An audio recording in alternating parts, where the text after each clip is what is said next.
Kalau memang Yesus itu Tuhan, kenapa kok datang belakangan? Terus Tuhannya Nabi Adam sampai Adam Idris Nuh Soleh sampai Nabi ke-23 itu siapa Tuhannya? Memang cul-culan ngadeg dewe. Ngerti maksud saya? Kalau memang Yesus itu Tuhan, kenapa datang belakangan dan nggak pakai baju lagi? Ngerti maksudnya ya? Mestinya kalau Yesus itu Tuhan, itu datang duluan dong. Kenapa kok duluan Nabi Adam?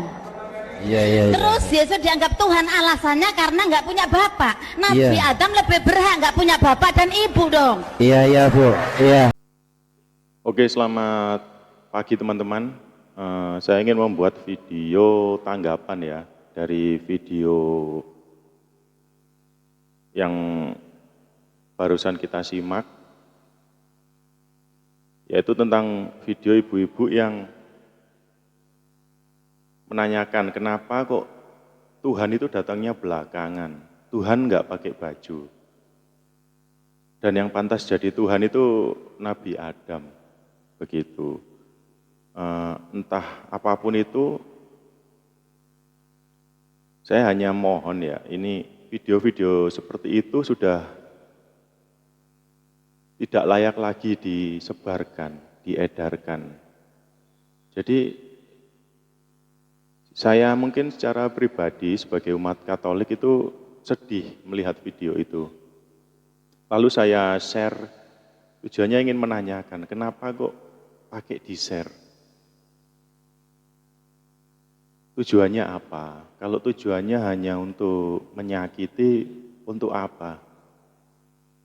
Setelah menyakiti, apa yang poin yang ingin didapat, goalnya itu apa? Jadi saya sangat mengharapkan ya teman-teman beragama lain, tidak ada lagi yang menyakiti umat beragama lainnya. Seandainya pun ingin membahas tentang Tuhan kami yang tidak pakai baju, hanya pakai kancut, ya enggak apa-apa, mungkin bisa dibahas di perkumpulannya saja, cukup di situ, tidak perlu direkam, tidak perlu diedarkan secara luas. Karena cuma bikin kita antar umat beragama yang harusnya hidup damai, rukun, malah perang hanya karena masalah nggak jelas. Kalau dari kami, mungkin jika kami yang disakiti, kami umat Katolik, umat Kristen, mungkin nggak akan terjadi aksi turun ke jalan, aksi boikot, tidak akan kami lakukan. Saya yakin itu, karena di ajaran kami tidak ada membalas kejahatan dengan kejahatan, itu tidak ada. Misal contoh, jika pipi kirimu ditampar, berikanlah pipi kananmu. Jadi kita sudah disakiti, kita silakan menampar pipi kanan kita. Ditampar pipi kiri, kasihkan pipi kanan. Bukan malah jika pipi kirimu ditampar, tampar kembali orang itu. Tidak ada. Jadi kita, landasan kita kasih ya, mengasihi. Berat itu kasih, tulisannya aja gampang kasih. Tapi untuk dijalani berat. Jadi saya sangat berharap teman-teman itu sudah tidak ada lagi di medsos. Video-video itu biasa disebut ujaran kebencian ya. Terserah, kalau menurut saya terserah. Tuhan itu kan Sang Pencipta, Maha Kuasa. Tuhan mau datang pakai baju anime, terus mau apa? Tuhan datang pakai jas, terus mau apa? Tuhan datang sebagai manusia, maunya apa? Terserah Tuhan, Tuhan itu yang menciptakan kita semua, menciptakan ibu yang berbicara tadi, menciptakan yang merekam ibu saat berbicara, yang menciptakan orang yang mengedarkan video tadi. Dia yang Maha Kuasa. Jadi Tuhan kok punya Bapak? Karena ibu tidak mengetahui agama, ada yang komen di Instagram saya, di Facebook. Masuk sih komentar ibu itu masuk, sesuai dengan logika. Jadi untuk teman-teman ya, agama itu tidak bisa dilogika. Kalau agama dilogika, ya itu jadinya.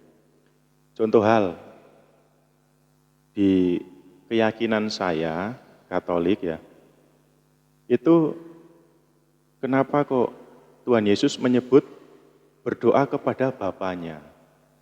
Orang yang pakai logika memandangnya Yesus berdoa kepada Bapaknya. Si anak doa ke Bapak. Makanya timbul di teman-teman sekalian banyak yang menganggap, lah Yesus katanya Tuhan, Tuhan kok punya Bapak? Ibu sopo, nikah karo sopo? Nikahnya di mana? Di gereja mana? Di mana gerejanya? Romo siapa yang menikahkan?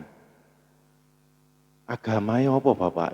Enggak bisa, itu pakai logika. Kalau iman, Yesus itu Allah. Allah Bapa, Allah Putra, Allah Roh Kudus.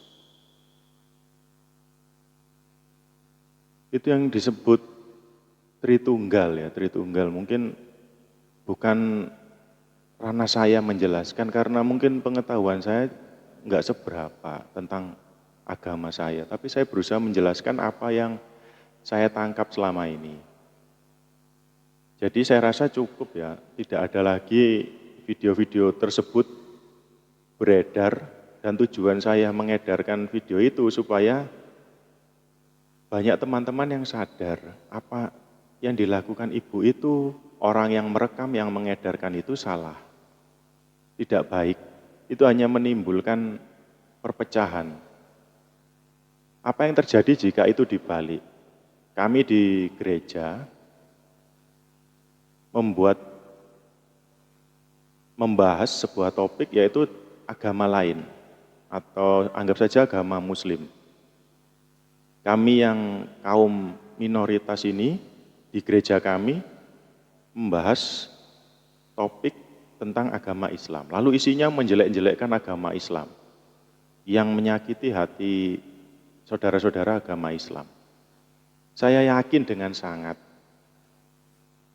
kejadiannya tidak hanya sebatas kami berkomen di sosmed ya, pasti lebih parah. Karena kami kaum minor yang melakukan itu. Sedangkan jika rekan-rekan mayoritas yang melakukan itu dianggap sepele. Jadi saya rasa sudah cukup, sudah tidak ada lagi seperti itu. Lebih baik kita hidup rukun dan damai, saling berangkulan.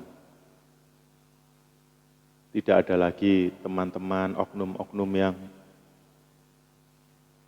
membuat video-video perpecahan itu, menjelek-jelekkan agama. Saya tidak melarang kalian yang beragama lain membahas agama lain, saya tidak peduli. Yang saya pedulikan, mohon jangan disebarkan. Yang bisa menyakiti umat lain, perasaan umat lain. Cukup dikonsumsi sendiri, di antar kelompoknya masing-masing. Tidak perlu ada di rekam-rekam, disebar.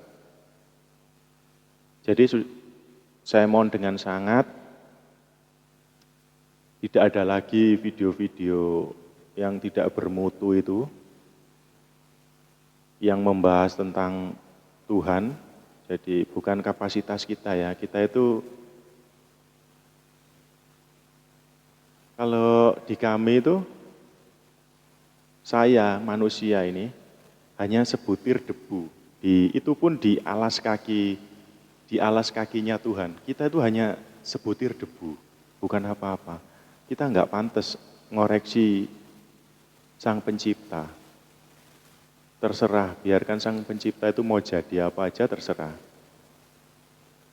Kalau di kami, yang kami imani, Allah Sang Pencipta itu turun ke dunia, ke bumi, menjadi manusia. lahir melalui rahim suci seorang manusia yang bernama Maria. Dari situ ia lahir. Dia Tuhan yang lahir di tempat yang hina ya. Kalau masih keren saya lahir di rumah sakit. Sedangkan Tuhan Sang Pencipta itu lahir di kandang domba. Jadi terserah Tuhan mau melakukan apa, kita bukan kapasitas kita mengomentari, mengkritik Tuhan. Jadi demikian. Semoga video ini tidak menyakiti pihak mana-mana. Justru malah dengan video yang saya buat ini, semoga tidak ada lagi teman-teman yang membuat video, menyebarkan video ujaran kebencian terhadap agama lain. Demikian, terima kasih, Tuhan memberkati kita semua.